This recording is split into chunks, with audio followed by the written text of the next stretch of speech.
आता वळूयात एक विशेष बातमीकडे। ते कोकणात आले, त्यांनी कोकण जिंकलं आणि ते कोकणचे झाले।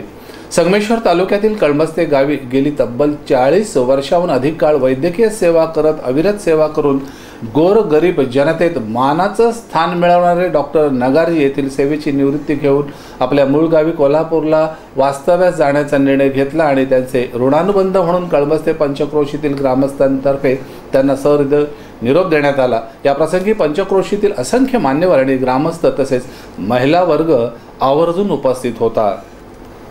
या कार्यक्रमाची सुरुवात कुराण पठणाने करण्यात आली। 70 ते 80च्या दशकात त्यांनी सुरुवात केली ती आमच्या उक्षी गावातून। मी स्वतः शाळेत शिकत असताना डॉक्टर नगारजी हे माझ्या मूळ गावी म्हणजेच वांद्री उक्षीला आले। त्यांनी तिथं आपली सुरुवातीची वैद्यकीय सेवा सुरू केली। त्यावेळी उमेदवारी वयात ते आमच्यात इतके मिसळले की ते आमच्या सर्व कार्यात आणि खेळात देखील सहभागी होत असत। ही देखील आठवण सांगताना मला खूप अभिमान वाटत आहे। तिथंही त्यांनी लोकांचं खूप प्रेम मिळवलं। गोरगरिबांचा दाता म्हणून त्यांनी या परिसरात नावलौकिक कमावला। त्यांच्याकडे जाणाऱ्या रुग्णाला योग्य सल्ला देऊन औषधोपचाराने अनेकांचे प्राण वाचवले असल्याचं अनेक जण सांगतात। कोल्हापूरसारख्या महानगरातून येऊन कोकणातील एका साधारणशा खेड्यात राहून तब्बल 40 वर्ष वैद्यकीय सेवा देणे ही तशी सोपी बाब नाही आहे। या गावातील इक्बाल नेवरेकर यांच्या सान्निध्यात राहून या परिसरात अविरत सेवा दिली। आपलं कार्य बजावताना त्यांनी कधी जात पात धर्म पाहिला नाही की स्थानिक राजकारण बघितलं नाही। केवळच त्यांनी आपला धर्म पाळला। अनेक गरीब गरजू लोकांना पैशासाठी कधी अडवलं नाही।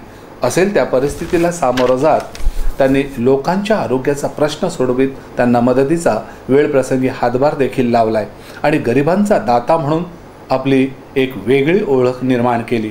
14 वर्षापूर्वी उमरे गावी कॉलराची साथ आली असता सर्वप्रथम डॉक्टर नगारजी यांनी स्वतःच्या खर्चाने रुग्णांवर उपचार करून साथ आटोक्यात आणली होती।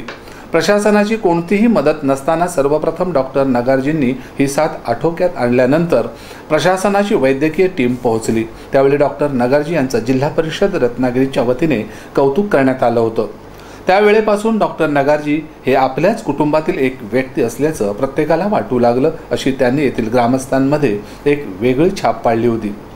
गरीब श्रीमंत जातीभेद वेळ काळ न पाहता आपली फी मिळेल की न मिळेल याची तमा न करता रात्री अपरात्री धावून जाणारे डॉक्टर नगारजी म्हणजे सर्वसामान्यांना जणू देवदूतच वाटत असत आणि मग काही कौटुंबिक अडचणीकरिता त्यांना नेहमी कोल्हापूरला जावं लागत असे।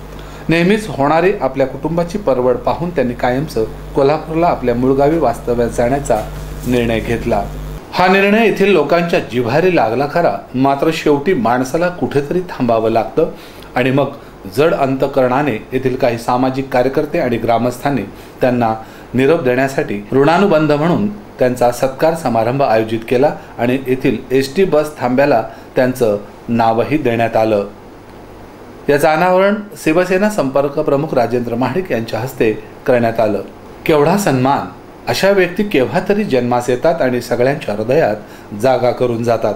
मात्र निरोप समारंभात सर्व जाती धर्मातील महिला पुरुषांच्या डोळ्यात पाणीच पाणी पाहावयास मिळालं। विशेषतः महिलांना रडूच आवरलं नाही। हा प्रसंग हृदयाला स्पर्श करून गेला।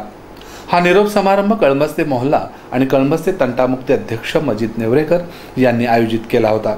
त्यांना सहकार्य लाभलं ते मोहम्मद शेठ दसूरकर, अकबर काका दसूरकर यांचं आणि त्यांच्याच हस्ते डॉक्टरांचा सत्कारही करण्यात आला। यावेळी इक्बाल नेवरेकर, परवेज वनू, मौजम वनू, महमूद दसूरकर, मुस्तफा नेवरेकर, सलीम बोट, जलील फकीर, बेगम दसूरकर, फातिमा नेवरेकर, बिल्किस बोट, लियाकत फकीर, शब्बीर बोट, मुख्तार धामस्कर, सेना नेते राजेंद्र महाडिक, उपसरपंच रत्नाकर सनगरे, स्थानिक पत्रकार सत्यवान विचारे, प्रमोद दळी, अहमद दसूरकर आणि कळमस्ते पंचक्रोशीतील असंख्य मान्यवर आणि ग्रामस्थ उपस्थित होते। आपण पाहणार आहोत या कार्यक्रमाची काही ठळक क्षणचित्रे।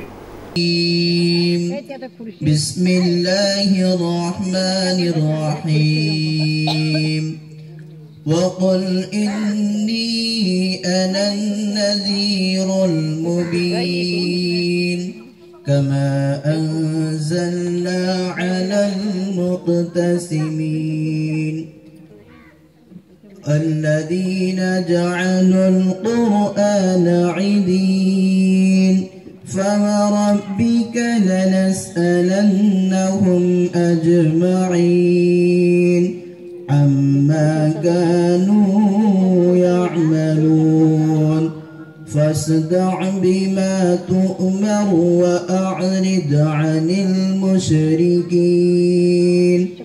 إنا كفيناك المستهزئين الذين يجعلون مع الله إلها آخر فسوف يعلمون.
अशी महान व्यक्तिमत्वे आपणास क्वचितच पाहायला मिळतात. डॉक्टर नगारजींचा इतरांनीही आदर्श घ्यावा. त्यांच्या या कार्याला बेस्ट टीव्ही आणि बेस्ट वार्ता परिवाराचा सलाम आणि त्यांच्या भावी आरोग्यमय आयुष्याला खूप खूप शुभेच्छा.